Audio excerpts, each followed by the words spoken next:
सियावर रामचंद्र की। Duryodhana said, Keshav, you are asking for 5 villages? Suchakam naivadasyami bina yudhena Keshava. The amount of land on top of the tip of a needle, I will not even give that much without a fight. Sri Krishna thought how to convince him. He showed his Virat Roop. The same form he will show to Arjun in the battleground. He showed it to Duryodhana. So people say, Chamatkar ko namaskar. Duryodhana did nothing of the sort. He said, who is this joker? Tie him up and throw him away. At that time, Dhritarashtra intervened. Dhritarashtra said, my child, you have gone too far. Don't meddle with Sri Krishna. Duryodhana realized his folly. He said, all right, forget all this talk. Oh, Shri Krishna, I have got Chappan Vyanjan, 56 kinds of items prepared for you. Let us have a feast. Shri Krishna said, Duryodhana, a person eats for one of 2 reasons. Sampriti bhojananyani apad bhojyani vah punah Nachatvam priya se rajan nachaiva padgatavayam. Either a person eats because he or she is hungry, or a person eats because it is being offered with love. Like some of you say, Swamiji, when I go back to India, I put on so much weight and come back because all the relatives keep forcing us to eat. Now it is being offered with love, so we eat it. So Krishna says, Duryodhana, either it is offered with love or we are hungry. That's one of the 2 reasons why we eat. In this case, I am not hungry right now, and you are not offering with love. And also, I have an invitation from Vidur. Now Vidurji was sitting in the back in that assembly of the Kauravas. When Krishna announced his name, I have an invitation from Vidur. Vidurji got up. My God, he's coming to my house. I have not prepared anything at all. So he ran off quickly to the market. Let's see what is available in Haldiram, Mudiyawala or Bikanerwala. But Krishna did not wait. He reached the house of Vidur and started banging the door. Vidurani was bathing at that time. When all this halla-gulla happened, Kaki, open! Vidurani said, what is the matter? Who is it? Kaki, I am very hungry, please open. God has become hungry. Why has God become hungry? Because He is the God of love. Vidurani, her daily meditation used to be, Krishna will come to my house one day. If he comes, I'll make him sit here. No, this is not good enough. I'll make him sit here. I will serve him in this manner. I will feed him this. I will do this to him. Her daily meditation. Now Krishna was sitting in the heart of every person there in Hastinapur. He knows who loves him to what extent. He knew the love of Vidurani. So he came without any formal invitation. And out there, now when Vidurani realized, oh, Shyam has come, she lost her senses. She was a very old lady. She ran from there. She didn't even realize that she was bathing. She's not covered her clothes. She went and opened the door. Sri Krishna understood. Kaki is now out of her mind. He took his pitambar and covered her. He said, will you not call me inside? Yes, come. So Krishna went and sat down. Now it is not that Vidurani didn't have anything. I mean, the house will have something at least. But her knowledge had drowned in the loving sentiments.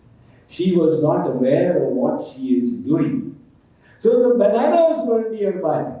She took them and she's dropping the fruit and placing the peel in Krishna's mouth. And Krishna is eating those peels. That is the Bhaktavatsal nature of God. In other words, He accepts the love of the giver. He is unconcerned with the gift of the lover. He says, Bhava ka bhukha hu main aur bhav hi bas sar hai. Bhav se mujhko bhaje to bhav se beda par hai. Bhav bin suni pukare मैं कभी सुनता नहीं. भाव की एक टेर भी करती मुझे लाचार है. भाव बिन सब कुछ दे डाले तो मैं कभी लेता नहीं. भाव वाले भक्त का एक पुष्प भी स्वीकार है. भाव जिस जन में नहीं उसकी मुझे चिंता नहीं. भाव वाले भक्त का संपूर्ण मुझ पर भार है.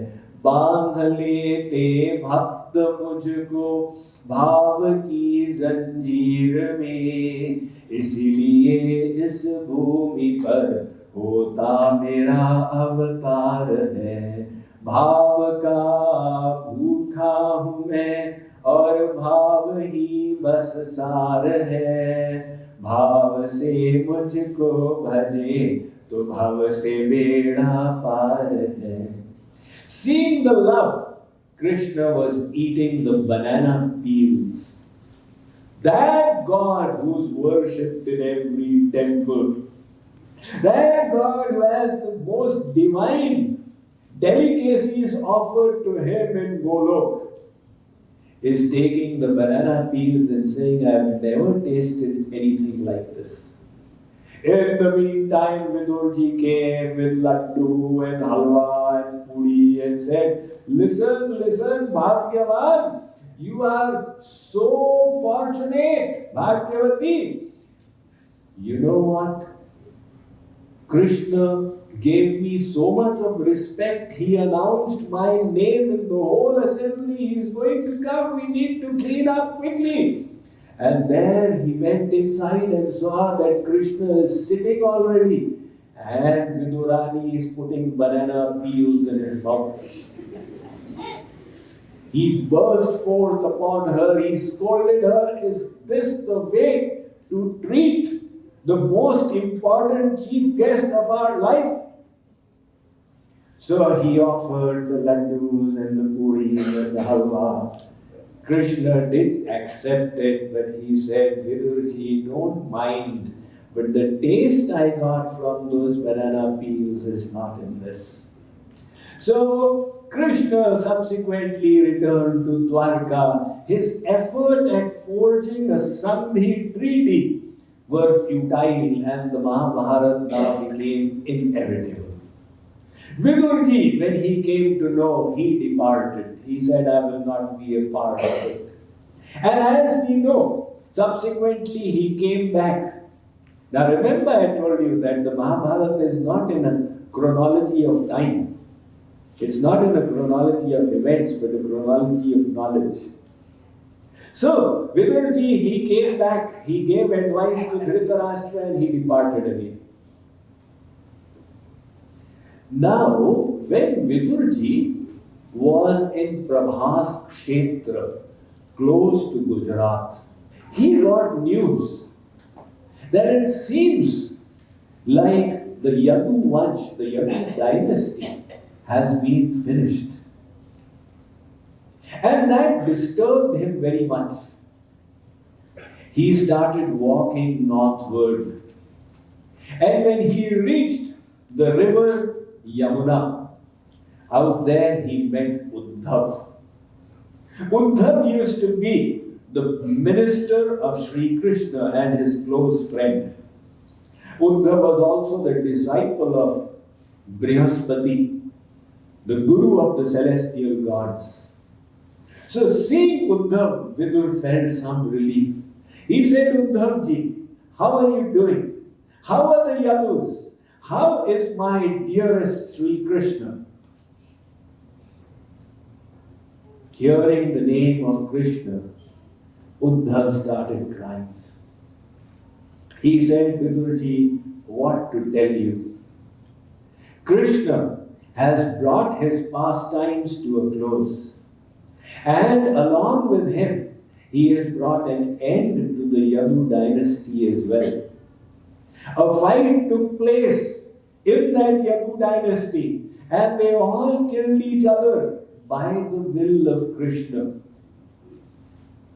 And subsequently, Krishna himself has departed. So he then started remembering Krishna's pastimes. That he was born in the jailhouse of Kans in Mathura, but he departed and lived his childhood in nearby Vrindavan. And there he saved the Brajbasis from so many calamities. He lifted Govardhan on his hill. He performed the Maharas with the gopis. He got tied with the rope by his mother. Even though he was God, he would lift his father Nanda Baba's sandals on his head.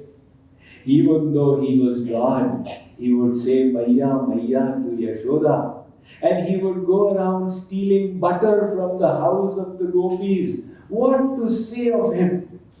Subsequently, when he came to Mathura, he kept me as his dear friend. I always stayed with him. And from there, we then went to Dwarka and stayed 100 years in Dwarka. So, Uddhav started relating what Leelas transpired in the last moments. He said, I started getting indications that Krishna is going to wind up his Leelas. I was worried and I would never leave him.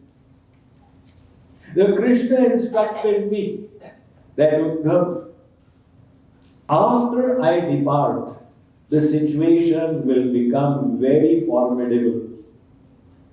So you go to Badrikashram. You are young. I need you to preach. Uddhav said, I was so attached, I could not leave. I continued. And subsequently, when the Yadus fought amongst themselves, my anxiety increased. And Krishna then, out of his grace, he sat down and bestowed knowledge to me. That is the Uddhav Gita. One is the Bhagwat Gita, the knowledge that Krishna bestowed on Arjuna, and then is the Uddhav Gita. We shall encounter that in the 11th canto. We shall touch upon it briefly. So he expounded on the most esoteric topics to Uddhav. At that time, the great sage Maitreya also came and sat alongside and heard it all. So Krishna at the end said, Uddhav, after I depart, Vidur will come looking for me. You convey this knowledge to him as my message to him. However, Vidur is senior in age to you. So this knowledge should be given by Maitreya. So Krishna said, conveyed the message to Uddhav. Uddhav said, I have given you his words. He told me you will come. Now, you go and meet Maitreya and receive the knowledge from Maitreya. Saying this, Uddhav said, I am now going to follow Krishna's instructions. I am departing to Badrikashram. and Uddhav left. The Vidurji, he stayed on the Yamuna Tat for a few days and then proceeded further to the banks of the Ganga. There he met the great sage Maitreya, and the conversation ensued between Vidur and Maitreya. This is called the Vidur Maitreya Samvad. Now remember, it is a story in a story in a story, right? Nested subsets. So now Vidur and Maitreya are going to exchange knowledge. Vidurji, he proceeded to the river Ganga. There he managed to locate the great sage Maitreya. He offered his respects to Maitreya Muni and sat down before him.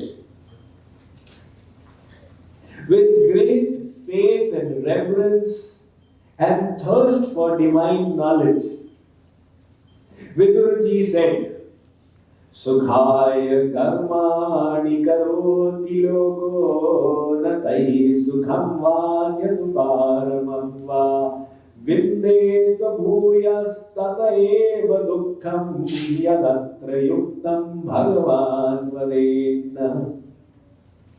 O great sage, every soul in this world is striving for happiness. They toil and work hard to become happy, and yet everybody finds unhappiness creeping in.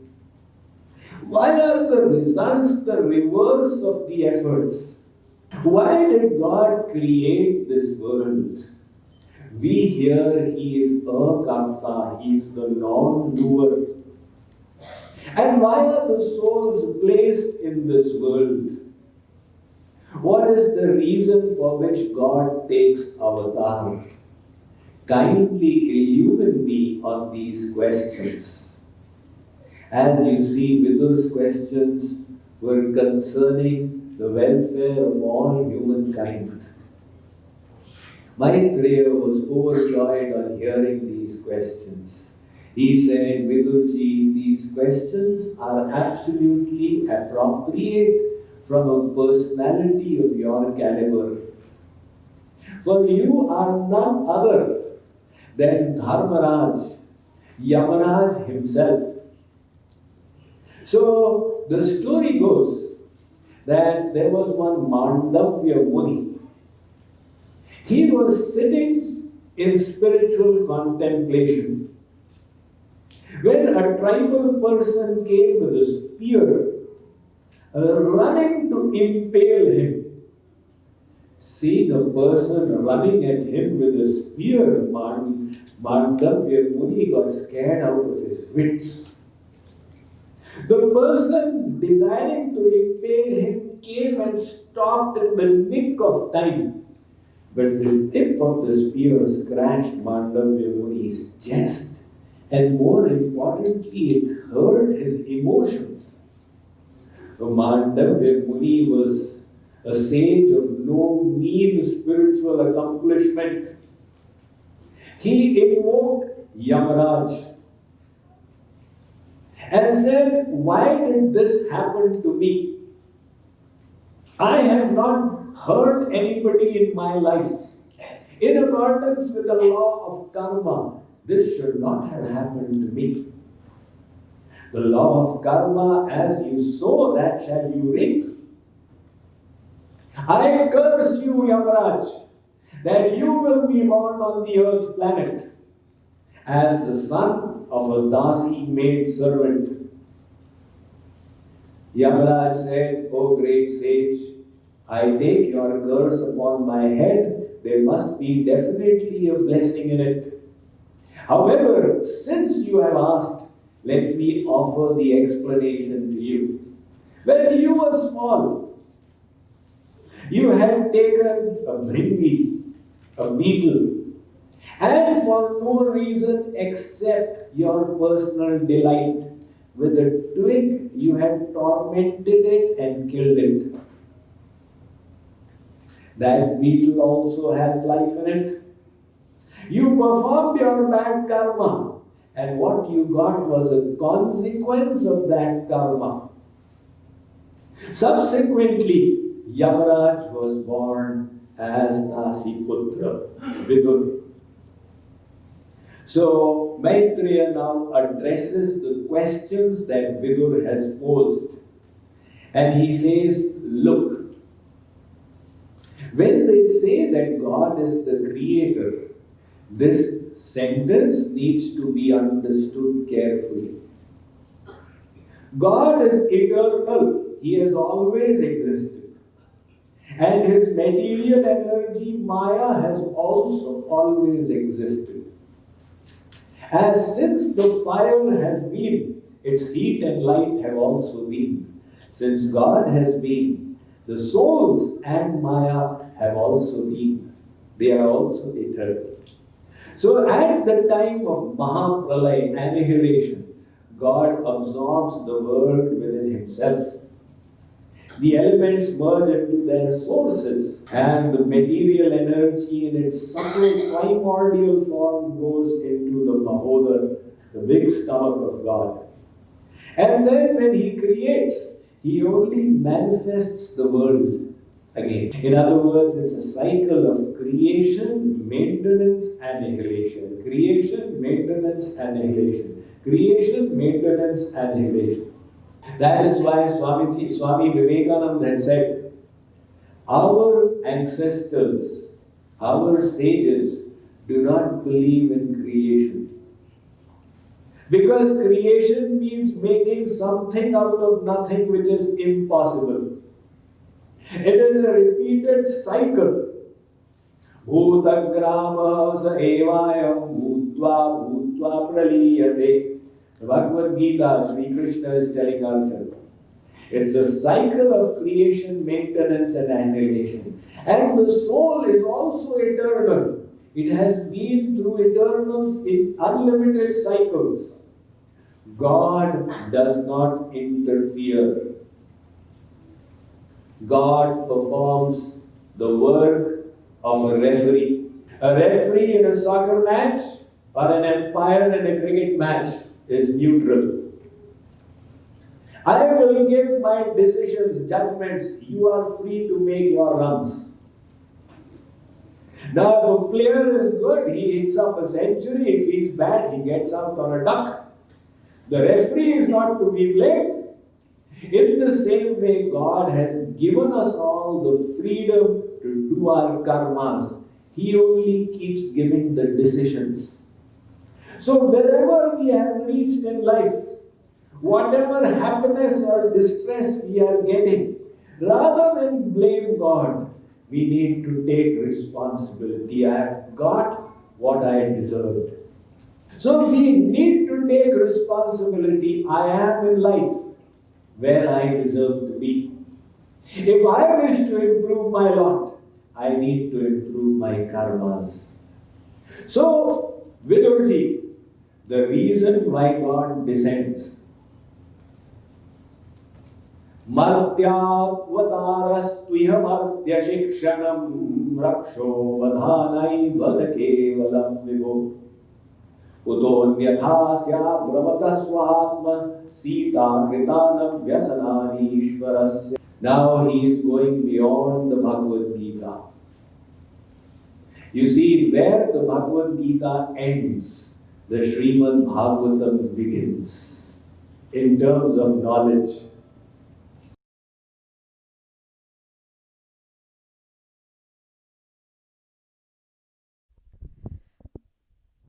Wow, that was an amazing lecture by Swamiji.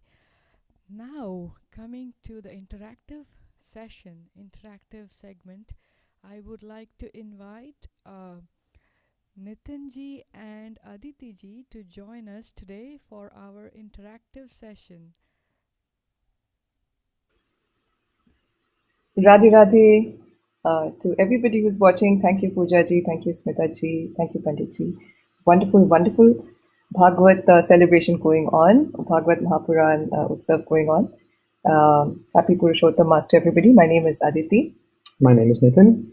And today it's our, we are we are very grateful for this opportunity to be able to talk about this wonderful knowledge and discuss and learn ourselves.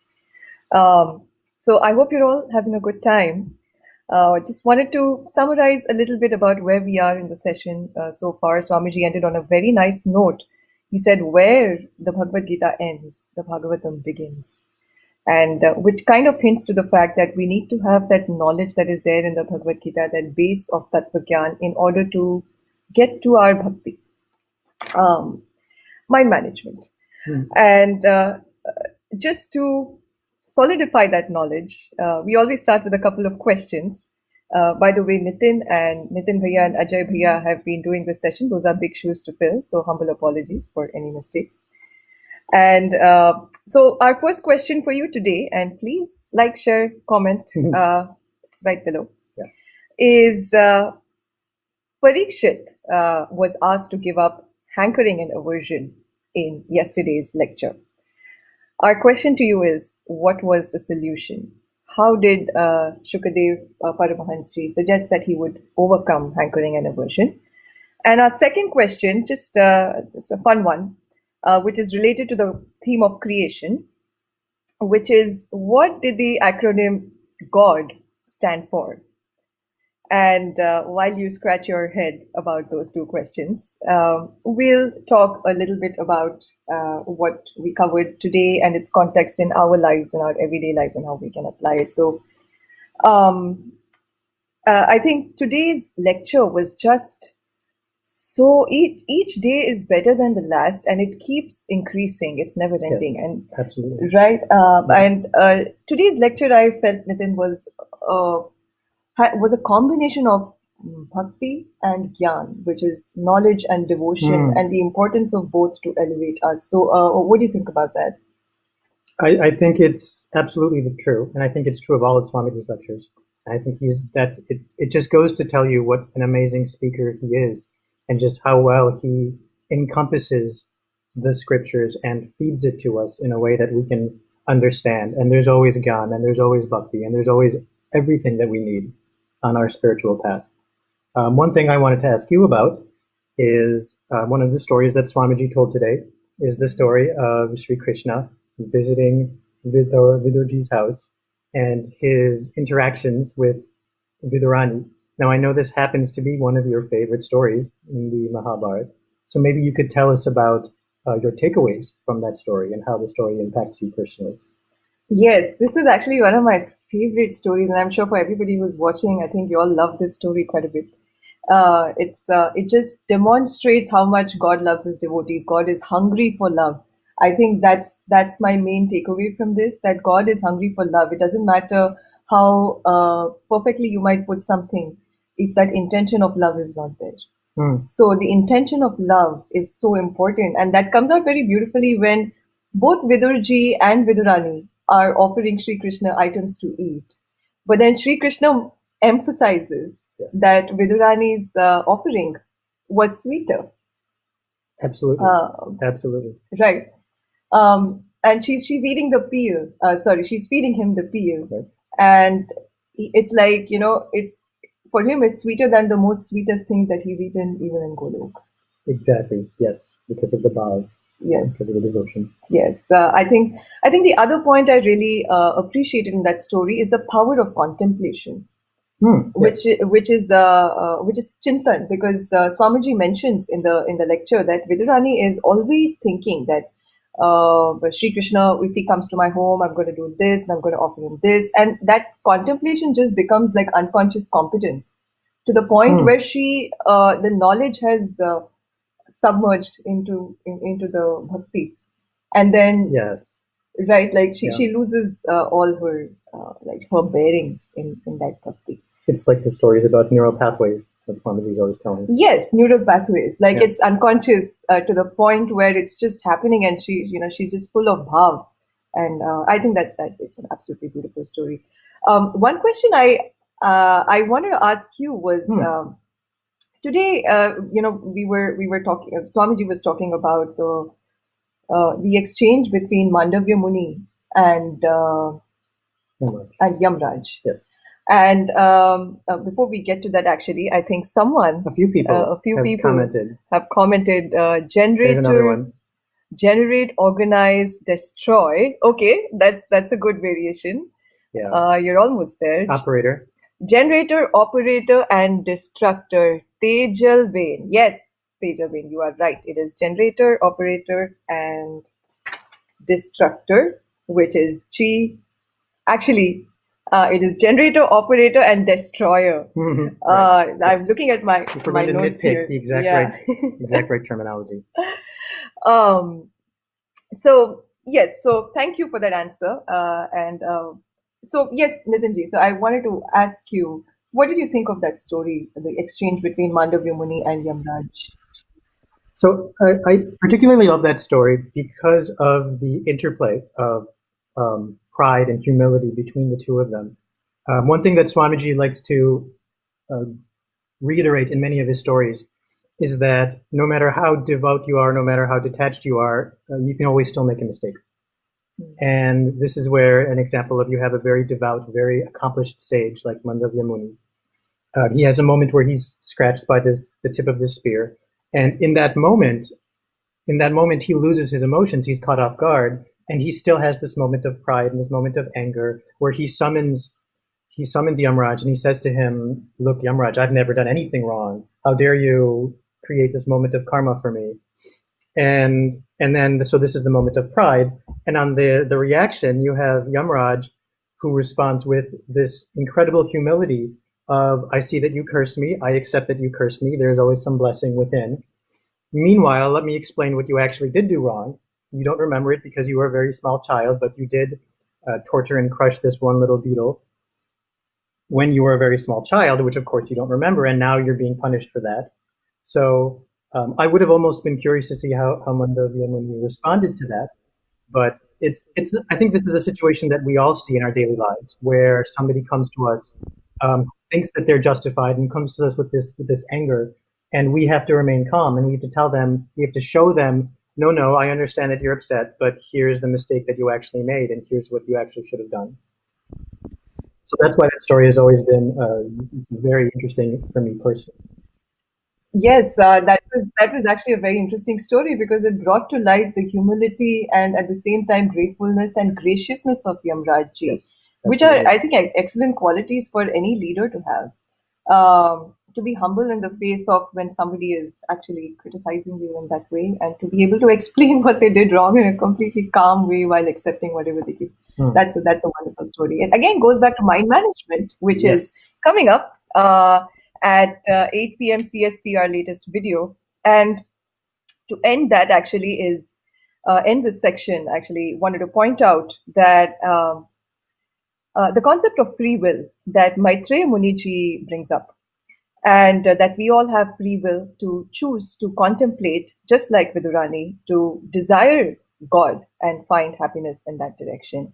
And Radhe Radhe, with that, continue the journey and grow your wisdom and detachment with this great Bhagavad Mahapuran. Jai Shri Ram. Thank you, Aditi Didi and Nitinji. It was a very nice interactive session. I hope I really want many more comments coming over here. And I don't want to take too much time. Mind management challenge is going to start in a minute, exactly a minute, on Swami Mukundananda YouTube channel. Let's hop on there immediately and take that divine nectarine knowledge that Swamiji just bestows on us. Thank you. Look forward to seeing all of you tomorrow. Radhe Radhe.